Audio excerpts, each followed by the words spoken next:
12th, 1800. My dear Mrs. Smith, Mr. Smith called upon me a few moments this forenoon and brought me your letter of May 9th. I received the favor in due order. General Marshall is nominated Secretary of State. Mr. Dexter, Secretary of War in lieu of General Marshall promoted. Further I say not. Sensations of various kinds will undoubtedly be felt, and many reflections no doubt be cast. Yet so it is. You know the resolution has not been sudden, but Mum, you must not know a word but what you see in the public papers. The removals have made me feel sad. I know that honesty, integrity, and industry have marked the Secretary of State's office, and that his removal is not from any doubts upon those heads. Honesty and integrity are equally believed to be unblemished qualities in the Secretary of War. For both the gentlemen, I know the President has a personal regard, and that it hurt every tender feeling of his soul to do what he thought the public service demanded. If you hear any surmises or insinuations to the disadvantage of the gentlemen, then speak for them. I expect it will be attributed to other causes. That some will say that the President has done it to obtain popularity and to secure his election. To such, let it be said that the gentlemen taken from the House and Senate would have personally been more influential where they were than in the stations assigned them. But the President is incapable of acting from personal motives merely. I believe I mentioned to you this morning that he is going to Washington as soon as he can get away. Adieu. You had best consign this to the flames. Yours, A.A. This letter from First Lady Abigail Adams to her daughter Nabby about the shakeup happening in the Adams administration in May 1800 reflects the instability that the nation's political landscape was facing going into the upcoming presidential election. We'll get to all of that in short order, but first, let me welcome you to the presidencies of the United States. I'm your host, Jerry Landry. Special thanks to Sarah Tanksavala for providing the intro quote for this episode. Sarah is the host of the American History Podcast, which, like this podcast, is a chronological look at American history. And as with this podcast, Sarah strives to tell the complete story. Thus, while you'll learn about Jamestown and Plymouth from her podcast, you'll also learn about the Providence Island colony and how the English Civil War impacted English colonization of North America. You can find her podcast by going to American History Podcast, all one word, .net, or by doing a search for American History Podcast anywhere fine podcasts can be found. Before we get to the trials and tribulations of the Adams cabinet, let's take a moment to get caught up with developments in Saint-Domingue at the end of the 18th century going into 1800. We last left that French colony / pseudo-independent republic in episode 2.14, with the U.S. and British having concluded a deal with the commander-in-chief of the army of Saint-Domingue, Toussaint Louverture, that would reopen trade with Saint-Domingue, while the U.S. walked a tightrope of establishing greater ties, but not recognizing full independence, and thus not unduly provoking the French. Congress in early 1799 had passed a bill that would come to be known as Toussaint's Clause to allow Adams to reopen trade, and Adams appointed a new U.S. Consul General, Edward Stevens, to go to Saint-Domingue to serve as the official U.S. representative there. The impact on trade in Saint-Domingue was immediate. Within the first year after the agreement, nearly 1,800 vessels would come in and out of Saint-Domingue, but only 15% of those were French. Through this trade, British merchants would provide provisions to Toussaint and his forces, while Americans supplied them with guns and ammunition. These supplies would come at just the right time, as Toussaint began in early 1799 to rally his supporters against André Rigaud, the commander of free-colored forces in the southern part of the island. As you may recall, there were, at the beginning of what is now known as the Haitian Revolution, three main groups: the whites, the free-coloreds, and the enslaved blacks. Rigaud had been able to establish his power base in the South as it had, prior to the Revolution, been, quote, a bastion for wealthy free-coloreds, a group to which Rigaud belonged. And, quote, under his regime, free-coloreds had filled posts as officers and had gained access to many of the abandoned properties in the South. There were, therefore, consistent tensions between the free-colored and the former slaves, whose lives they governed and whose labor they often controlled. Toussaint, a formerly enslaved leader with a professed vision of a multiracial Saint-Domingue, was able to use Rigaud's favoritism of the free coloreds to attack him in the court of public opinion. However, as noted by historian Laurent Dubois, the differences between the two were not quite as substantial as has at times been portrayed. Quote, both of their regimes were predicated on maintaining former slaves on plantations and on cultivating economic ties with British and U.S. merchants. While free coloreds made up a larger part of the ruling class in the South, their interests were not substantially different from those of the new class of black property owners that had emerged in the north and west of Saint-Domingue. At base, the conflict between Louverture and Rigaud was not driven by differences in racial identity or even differences in ideology or practice. It was a conflict over territorial and political power. Louverture wanted to lead all of Saint-Domingue, and after having won out over the Spanish, the British, the French, and other black generals, Rigaud stood as the last barrier between Toussaint and complete control. Despite this ambition and opportunity, it would actually not be the commander-in-chief that would make the first move. On June 18, 1799, forces under Rigaud's command took the towns of Petit Goâve and Grand Goâve from Louverture's troops stationed in the area. The conflict, which would come to be known as either the War of Knives or the War of the South, would quickly escalate as revolts by pro-Rigaud partisans would break out in various cities and towns in the north, including Le Cap and Molay-Saint-Nicolas. Louverture himself was threatened as the intended target of not one but two assassination attempts around the same time. Toussaint would act quickly to respond, ordering his troops to, quote, execute conspirators in the north and west without mercy. Then he led troops into the south to confront Rigaud directly. Not only did Toussaint have the numerical advantage, but he also had the support of the United States. In mid-August, Toussaint appealed to President Adams for help in quelling this quote-unquote odious revolt that Rigaud had launched, quote, in order to satisfy his pride and ambition. Adams agreed and issued an order to have U.S. naval vessels institute a blockade of the ports in the southern part of Saint-Domingue. As the old year gave way to the new, Louverture's ultimate victory against Rigaud seemed inevitable, and thus he turned to the larger picture. As discussed in episode 2.4, in a peace treaty in 1795, the Spanish had ceded their half of the island of Hispaniola, known then as Santo Domingo, but is now known as the Dominican Republic, to the French. While there were a handful of French officials that had been sent to the eastern side of the island, it was still in all but name only, run by the same Spanish administration that had held power prior to 1795. In early 1800, Toussaint decided that, in addition to wrapping up operations against Rigaud in the south, he should launch an expedition to assert control over Santo Domingo. According to Dubois, quote, he, i.e. Toussaint, claimed that men, women, and children who were French citizens were being kidnapped to Santo Domingo and sold as slaves. However, Dubois questions this rationale and instead felt that this was a move both to prevent any aid getting to Rigaud from that quarter, as well as for Louverture to expand his power base. After assuring the governor of Santo Domingo, quote, that if he surrendered, the property of the residents would be respected, but making no comment on the continuation of slavery, which was, at that point, still allowed on the eastern half of Hispaniola, Toussaint ordered troops across the border in April. Mad Magazine. Advertising mascots. B-movie posters. And cartoons. Oh yeah, can't forget cartoons.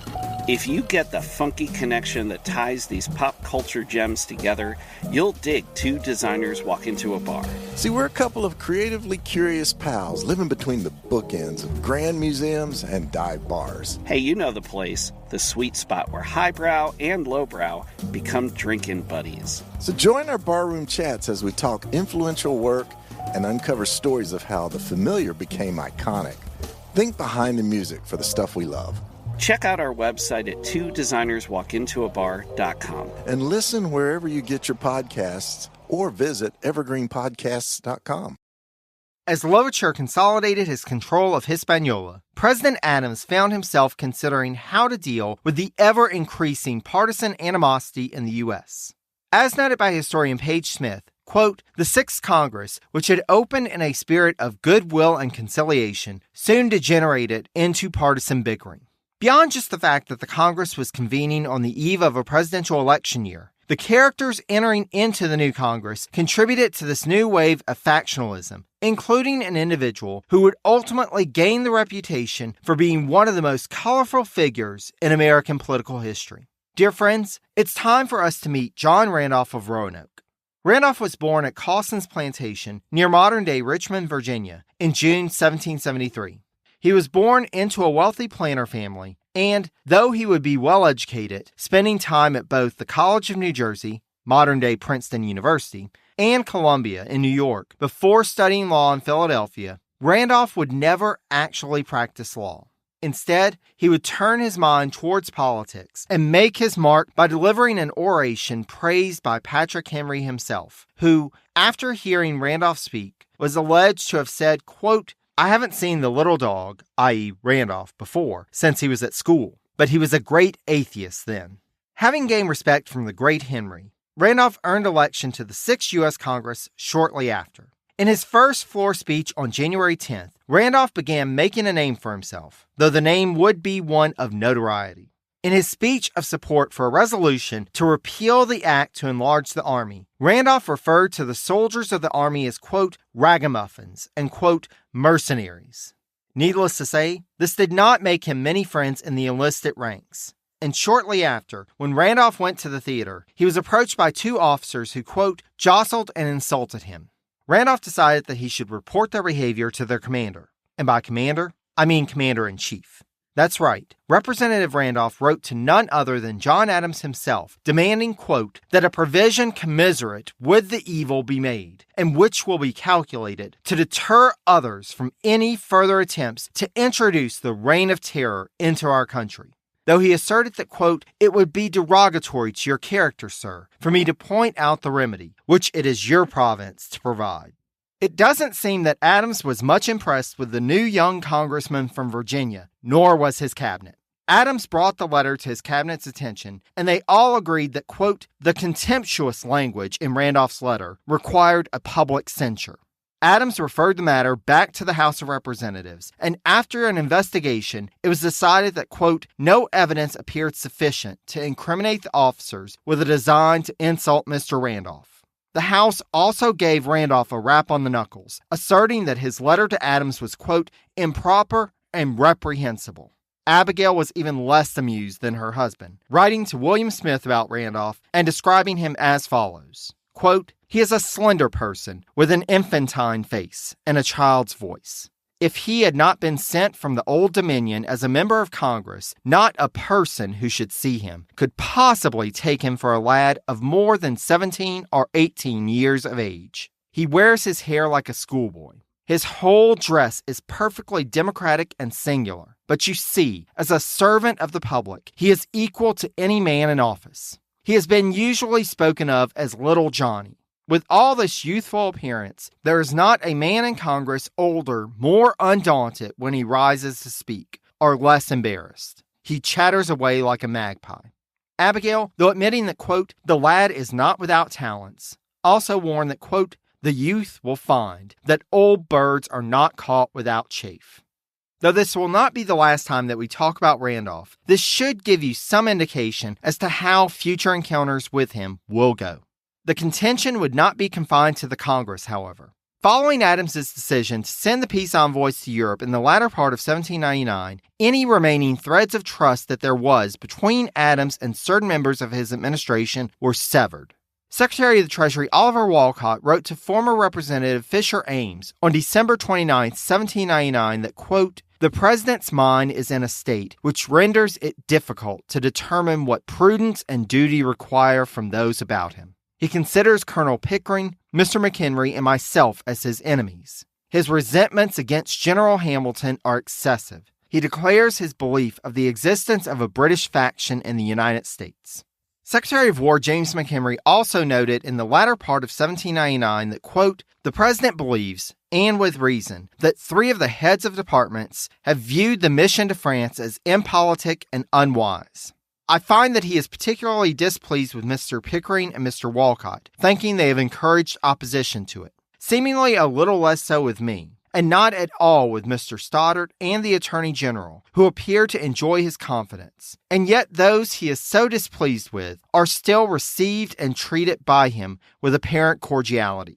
As we noted in episode 2.17, Pickering was making no secret of his displeasure with Adams, but the president still resisted what would seem to us the obvious move of removing him from office. I hear you asking why, dear listener. Secretary McHenry may provide us with some insight on that. As he wrote in the immediate aftermath of the confrontation in Trenton, quote, whether he, i.e. Adams, will think it expedient to dismiss any or how many of us is a problem. I believe the Attorney General and Secretary of the Navy are of opinion he ought, and would perhaps, if asked, advise to the dismission at least of one. There are, however, powerful personal reasons, especially at this juncture, which forbid it, and it is more than possible, as these chiefly respect the eastern quarter of the Union, they will prevail. But in my view of the subject, the evil does not lay in a change of secretaries, however brought about, as these may be replaced with good and able men, but in the mission, which as far as my information extends, is become an apple of discord to the Federalists, that may so operate upon the ensuing election of president as to put in jeopardy the fruits of all their past labors, by consigning to men devoted to French innovations and demoralizing principles the reins of government. It is this dreaded consequence which afflicts and calls for all the wisdom of the Federalist. While in episode 2.16, I dismissed the assertion of one historian that Adams was factoring the upcoming presidential election into his actions earlier in the year, by the end of 1799, I imagine it was on Adams's mind, as it was the minds of many others. Walcott's letter to Ames, quoted earlier, was a lengthy report on what he saw as the political landscape and the state of the federal government of the time. In it, he pointed to some of the key issues to come, including but not limited to whether the army, which had been built up in anticipation of a possible war with France, should be disbanded, or whether, as Walcott wrote, quote, the present establishment continued upon condition of suspending further enlistment. The subject is attended with vast difficulties in whatever light it is considered. The generals, and I believe I may say the officers, with their connections and a great proportion of the wisest and best friends of the government, think the existing army ought to be preserved as a permanent establishment.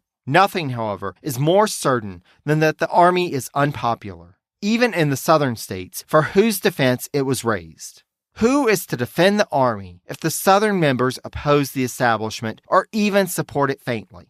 General Alexander Hamilton would certainly remain a defender of the army, especially considering that he felt, upon the death of General Washington, that he should ascend to the top post in it. However, Adams would thwart his ambition by leaving the top post vacant. By February 1800, he would see the writing on the wall, especially when Congress called for a halt to enlistments in the new army. And thus, Hamilton wrote that month to an associate that, quote, it is very certain that the military career in this country offers too few inducements, and it is equally certain that my present station in the army cannot very long continue under the plan which seems to govern.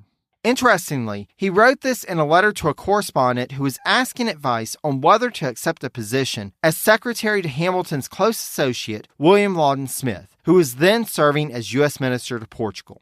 Hamilton would advise him that, quote, you are doubtless aware of the uncertainties which rest on the diplomatic state, and after balancing well, you will make your election. Perfectly assured of my cordial acquiescence in either event, and of my constant wishes for your success. Whether this was in reference to the possibility of Pickering's being removed from office before too long, or of Adams not being favored to win the upcoming election, we have no way of knowing. Despite the disorder in the political landscape, President Adams was able to secure a personal triumph in February 1800 as he saw the Senate ratify the treaty with Prussia that his son John Quincy had negotiating. The only sticking point in the process came when a senator from the South asked to see the correspondence between Secretary of State Pickering and Minister Adams, quote, on the grounds that he understood the minister had been critical of the policy of his government. Adams was infuriated when he heard about the Senate resolution asking for the correspondence, but he ultimately complied with the request. Throughout the spring of 1800, the tension within the administration continued. According to Pickering biographer Gerald Clearfield, Adams was locked in a standoff with Pickering, Walcott, and McHenry. The president was concerned about the split that would occur within the Federalist Party if he fired the 3 cabinet members. At the same time, the trio were digging in their heels, determined not to resign. The situation was untenable, to be sure, but one other factor should be kept in mind. Namely, to date in the narrative, only one other cabinet member had ever been fired, and that had been Edmund Randolph back in the Washington administration over allegations of improper, if not treasonous, collusion with France. Did anything that the 3 had done to date match the level of Randolph's supposed betrayal? Knowing Adams as we do now, though, I imagine you're thinking the same thing that I am, dear listener. Adams is a planner. If he was going to make a move, he didn't want to be hasty about it. If he was going to remove any of these 3 cabinet members from office, I would be surprised if he wasn't carefully considering who should replace them. It should come as no surprise, then, that his eyes were ultimately cast towards the House of Representatives, and in particular, the new representative from Virginia, John Marshall. Though he had only been in that house of the legislature for a short time, Marshall had quickly made a name for himself, helping, quote, to find a middle ground between the high Federalists and the more doctrinaire Republicans of the 6th Congress, to push through a bill establishing a uniform bankruptcy policy and serving as a vocal defender of Adams's policies from attacks lodged both by the Democratic Republicans and the high Federalists. As noted by Marshall biographer Gene Edward Smith, Marshall, quote, had become the president's spokesman, not by design so much as because he and Adams simply agreed on most issues. The president was often out of step with his own party, and Marshall was too. However, in being out of step, they were also aware of how the public mood was shifting. And though both Adams and Marshall possessed principles and ideologies that were firmly Federalist, they also recognized that sometimes compromise had to carry the day in order to make some progress and live to fight another day rather than to lose everything. Other Federalist leaders, however, could not see that. Speaker of the House Theodore Sedgwick being one. Sedgwick has popped up a few times in our narrative, the last instance being in episode 2.15. Though not quite as open about it as Pickering, existing primary sources show that by 1799, Sedgwick, quote, despised Adams. Though he had moved from the Senate to the House and been elected Speaker of that body, as noted by Sedgwick biographer Richard Welch, quote, it was his, i.e. Sedgwick's, galling lot to experience a steady loss of influence upon the policies of the administration and country. Increasingly concerned with the techniques and tools of politics, he was to witness the party he loved suffer widening division. Paradoxically, Sedgwick's assumption of a position previously associated with relative nonpartisanship was the means of accentuating the partisan temper of his own conduct. As the session went on and started winding down towards its close, Sedgwick wrote to U.S. Minister to Britain Rufus King that the session had been, quote, long, tedious, and unproductive, and that there was a, quote, feebleness of character among the current batch of representatives. He would target Marshall for specific criticism, writing of him to King as follows, quote, he, Marshall, is a man of a very affectionate disposition, of great simplicity of manners, and honest and honorable in all his conduct. He is attached to pleasure, with convivial habits strongly fixed. He is indolent, therefore, and indisposed to take part in the common business of the house. He has a strong attachment to popularity, but is indisposed to sacrifice to it his integrity. Hence it is that he is disposed on all popular subjects to feel the public pulse, and hence results indecision and an expression of doubt. He is disposed to express great respect from the sovereign people, and to quote their opinions as evidence of truth. I know this sounds strange to us at a time where public opinion plays such a key role in modern politics, 2019 as of this recording, but this was increasingly becoming a dividing line between arch-federalist and more moderate federalist. This was only one part of a much larger debate on and trend towards political democratization. Throughout the 18th century, up and down the eastern seaboard, politics have been dominated by a core group of elites bound by ties of wealth and family. As the country began to expand west, however, it was an opportunity for new leaders to emerge on a local, state, and national level. Further, there were more arguments being made in favor of expanding the right of voter suffrage, which would likewise introduce new players to the political landscape. As often happens, though, there was a group within the Federalist faction who resisted the change. As described by historian David Hackett Fisher, these, quote, gentlemen of the old school, as he dubbed them, quote, were increasingly anachronistic.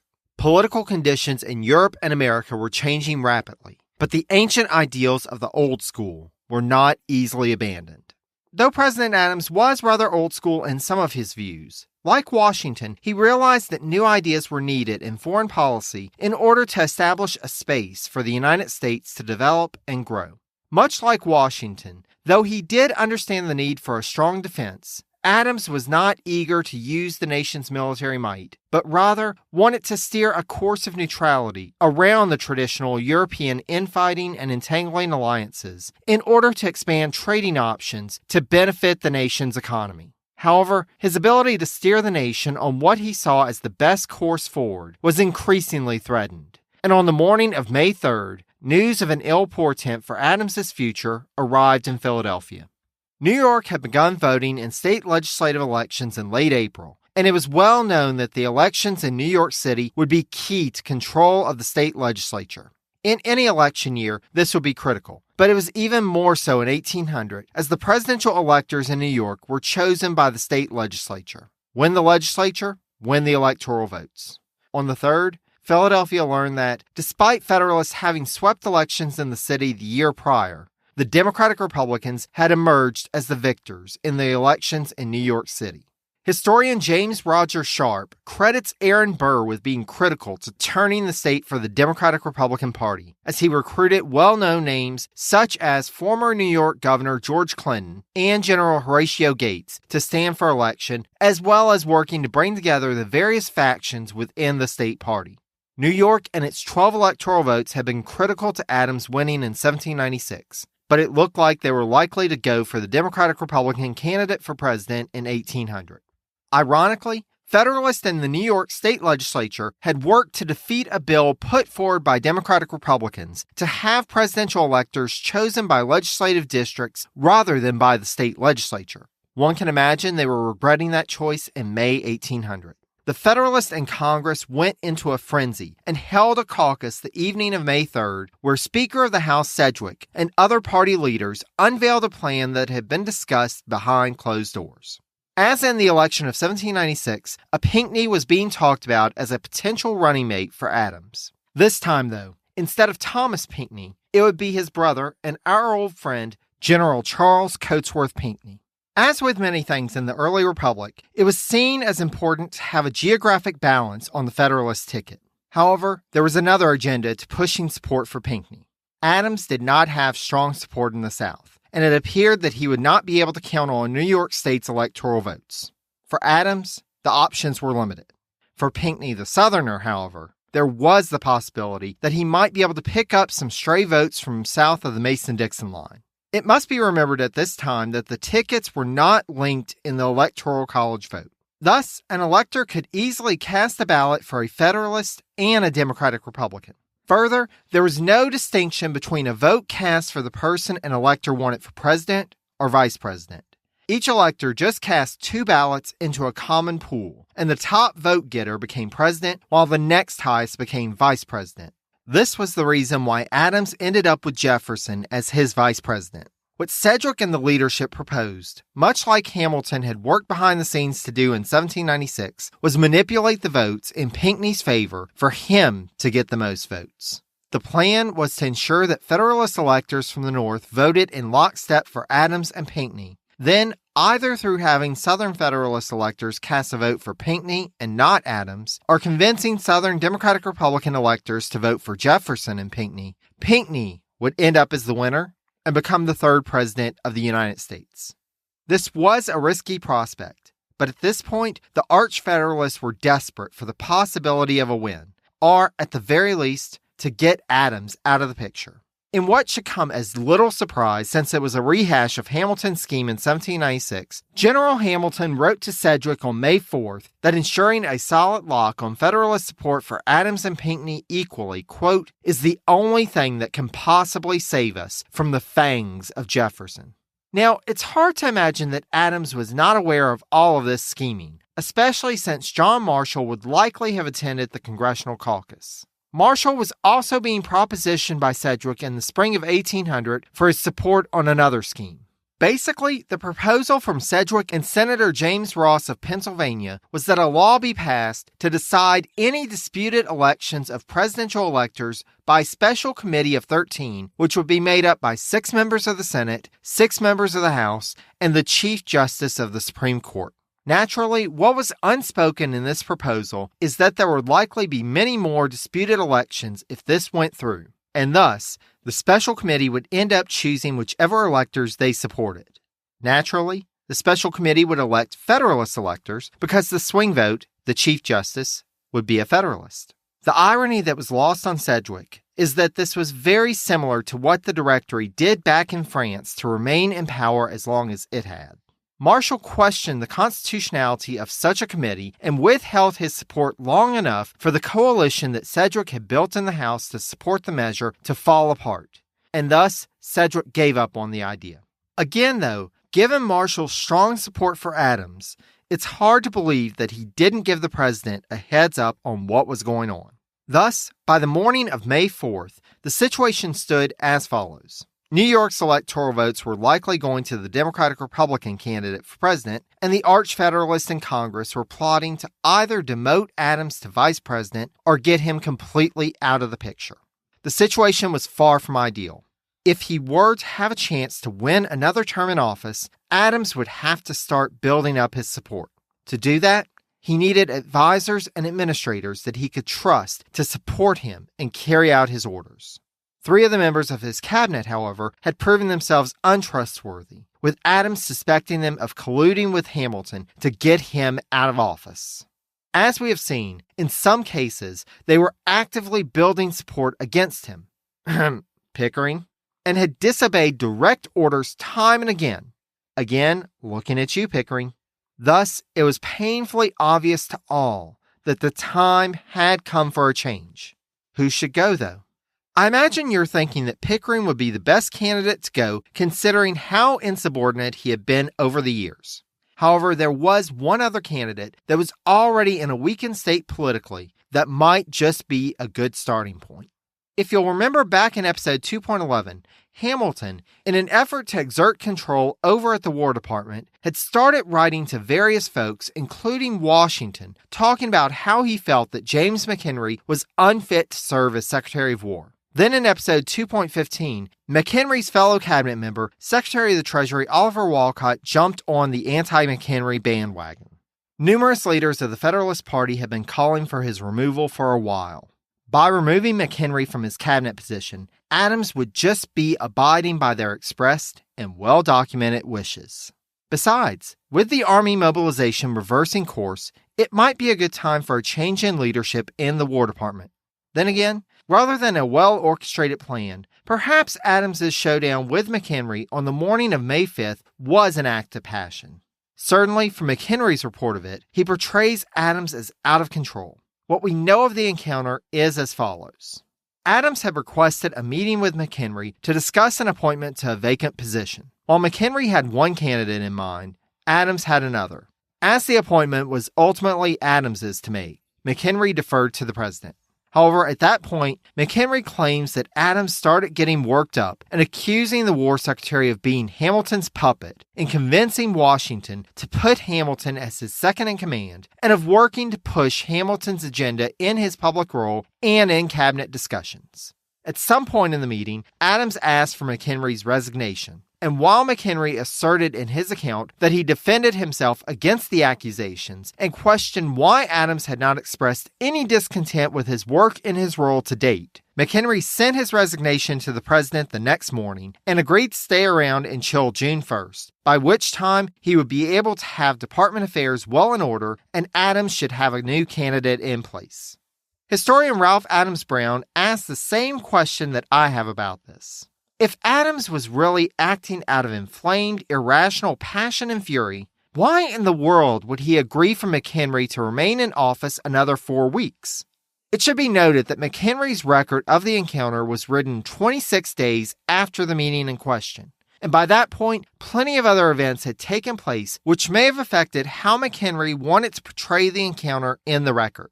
First matters first, though. Adams had to choose a replacement for McHenry. It didn't take him long to send a name to the Senate for confirmation. On May 7th, Adams nominated John Marshall as Secretary of War. Now, he didn't let Marshall know beforehand either that there was a vacancy coming up in the War Department or that he wanted Marshall to fill it. Indeed, considering that there was little in Marshall's background that indicated an interest in running the War Department, it does make one think that he probably should have brought the matter to Marshall's attention before taking the very public step of officially nominating him. With that in mind, it should come as little surprise that the next day, Marshall wrote to Adams that, quote, "While I avow the impression made on me by this additional mark of your confidence, an impression which no time will efface, I must pray to you, sir, to withdraw the nomination." He claimed that his, quote, "private affairs claim an immediate attention incompatible with public office." And indeed, as pointed out by Marshall biographer Gene Edward Smith, he was at this point in rather of a financial strain, as his salary from Congress was barely paying his expenses in Philadelphia, while he still had to figure out how to work out his financial affairs in Virginia. However, taking a cue from President Adams, let's just stick a pin in Marshall's incompatibility for public office for the moment. While Adams was working to get a new Secretary of War in place, Hamilton was scheming in New York on how he might be able to thwart the seemingly guaranteed Democratic-Republican electoral victory in that state. On the same day that Adams sent Marshall's nomination to the Senate, Hamilton wrote to New York Governor John Jay about the problem that the Federalists were facing. He didn't beat around the bush, writing in the second paragraph as follows, quote, "The moral certainty, therefore, is that there will be an anti-federal majority in the ensuing legislature, and this very high probability is that this will bring Jefferson into the chief magistracy, unless it be prevented by the measure which I shall now submit to your consideration, namely, the immediate calling together of the existing legislature." Once in session, the existing legislature with its Federalist majority could be convinced to pass a law to change the way electors were chosen. In a complete reversal to their prior opposition, the Federalists would support electing the presidential electors by districts, which Hamilton felt would ensure that Adams and Pinckney would get some votes from the Empire State. As I said, Arch Federalists were in a desperate panic at this point. Jay would get a letter with a similar proposal from Hamilton's father-in-law, former Senator Philip Schuyler, who suggested, quote, that John Marshall was one of those who had recommended the measure. Jay would not respond to Hamilton's proposal, except to write on the back of Hamilton's letter that the general, quote, was proposing a measure for party purposes, which I think it would not become me to adopt. Meanwhile, again on the same day, May 7th, Speaker Sedgwick had to report to Hamilton that all Federalists in Congress were not getting in line as they would have liked. In particular, Senator Samuel Dexter of Massachusetts was questioning the Pinckney scheme, asserting that, quote, "those who have an opportunity of personal observation may esteem the character of Mr. Adams. As he is viewed by the great majority of Federalists, he is the most popular man in the U.S. and deemed best qualified to perform the duties of president." Dexter's opposition had been unanticipated by Sedgwick, who told Hamilton that he would do all he could to win the good senator over, but asked if Hamilton might not be able to open up his own line of communication with Dexter to help in the effort to convince him. This is actually not Dexter's first mention in this podcast. Dexter was one of the many, many names tossed around when Washington was desperately trying to fill cabinet positions back in episode 1.30. However, for those of you who may not remember all the details on Dexter from nearly 30 episodes back, let me give you a refresher. Dexter was born in Boston in 1761 and graduated from Harvard in 1781, the same year as the Battle of Yorktown. He went on to study law and began his practice in Lunenburg, Massachusetts, which is in the north-central part of the state. Dexter entered politics and was elected first to the Massachusetts State House of Representatives, then served a term in the U.S. House in the Third Congress, but was defeated for re-election. He had only recently assumed his seat in the Senate in the present Congress. Now, I'm sure you're asking why I'm telling you all of this about Samuel Dexter. Well, just stick a pin in that too for the moment. There is a method to my madness, I promise. Okay, so that brings us up to May 9th. Contrary to Marshall's request, Adams had not withdrawn his nomination from consideration by the Senate, and thus they confirmed him as Secretary of War. Marshall, however, could not offer his objections as he had left Philadelphia bound for Richmond, Virginia. Adams thus had some time to consider his options. At that point, congressmen were earning $6 per day that Congress was in session. Doing some quick calculations, for that session of the 6th Congress, which would ultimately last 163 days, Marshall would earn $978. Turning again to our friends at the Historical Currency Converter for assistance, that is just over $25,000 in 2015 US dollars. If Marshall would accept the position as Secretary of War, the salary in 1799 is listed by historian Ronald White as being $4,500, or just under $179,000 in 2015 US dollars. This was a significant pay boost, but Marshall had already turned down that position due to his financial distress. The reason Marshall was on the way back to Richmond was to try to resuscitate his law practice, which had been neglected when he went to Congress. The law was a sure way to get back on a firm financial footing. As is often done today when a favorite candidate for a position is about to walk away, Adams did have the option to up the offer. Though he couldn't change the salary of the Secretary of War without congressional approval, he did have 2 other executive offices under his purview that had higher salaries. On May 10th, Secretary of State Timothy Pickering received the following letter from President Adams. Quote, "Sir, as I perceive a necessity of introducing a change in the administration of the office of state, I think it proper to make this communication of it to the present Secretary of State that he may have an opportunity of resigning if he chooses. I should wish the day on which his resignation is to take place to be named by himself. I wish for an answer to this letter on or before Monday morning because the nomination of a successor must be sent to Senate as soon as they sit." Over 200 years later, I can still hear Timothy Pickering's enraged yell at reading this letter. Now, I've seen some historians interpret Adams's decision to ask for Pickering's resignation by letter as a sign of his regret of how poorly his meeting with McHenry had gone, and of his not trusting his ability to not lose his temper again. However, as we've already discussed, the details of the meeting with McHenry come from the ousted secretary, so we do have to be cautious to not accept them at face value. Moreover, I have to wonder if it was just a reflection of how little respect he had for Pickering that he delivered the news by letter. Adams had at least dignified McHenry, who, in his official resignation letter, had referred to, quote, "my reputation as an officer and a man," with an in-person dismissal. Pickering, however, was just given the news by letter. On the other hand, maybe he just didn't want to hear Pickering's arguments about why he should remain in office. No matter the reason why he chose to request Pickering's resignation by letter, Pickering decided not to follow McHenry's example of the graceful exit. Instead, he wrote back to Adams saying that he intended to stay on until March 1801, when he expected Adams and the entire administration would be removed from office. Wow, way to rub salt in the wound, Pickering. Real classy. By that point, Adams had had enough, and thus on May 12th sent him a note that read as follows, quote, "Sir, diverse causes and considerations essential to the administration of the government, in my judgment, requiring a change in the Department of State, you are hereby discharged from any further service as Secretary of State. John Adams, President of the United States." It was time to move on. But before we do that, I'd like to take a second to assess Pickering's tenure as Secretary of State. Out of the 3 men who had served in the post to this date in the narrative, I think that it is quite arguable that Pickering was the least qualified of the 3. He hadn't been Washington's first choice, or second choice, or even third choice. Washington had settled for Pickering when he could find no one else to accept the post, and Pickering had done nothing prior to or after Adams succeeded Washington to prove his capability to the second president.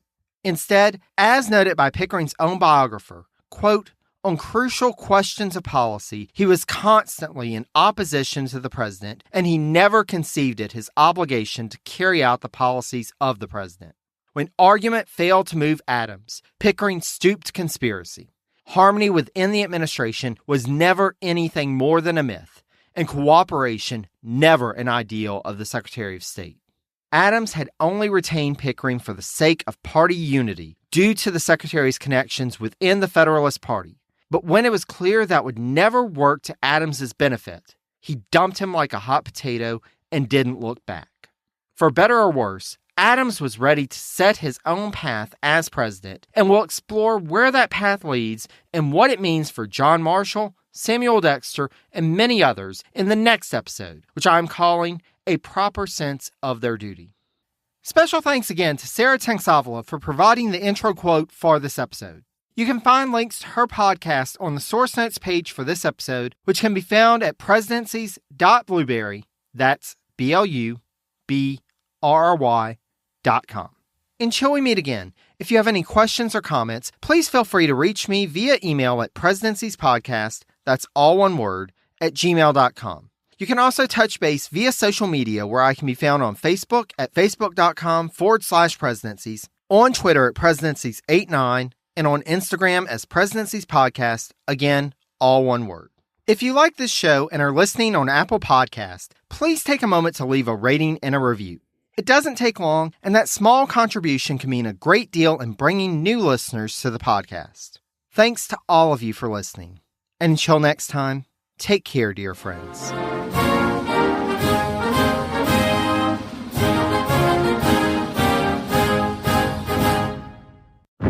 The Battle of Waterloo was one of the most famous turning points in world history. But what happened next? My name's David Montgomery, and I'm the host of The Siècle, a history podcast that tackles exactly that. Join me as I cover France's overlooked century in between Napoleon and World War I. The Siècle, spelled S-I-E-C-L-E, is part of the Evergreen Podcast Network and can be found wherever you get podcasts.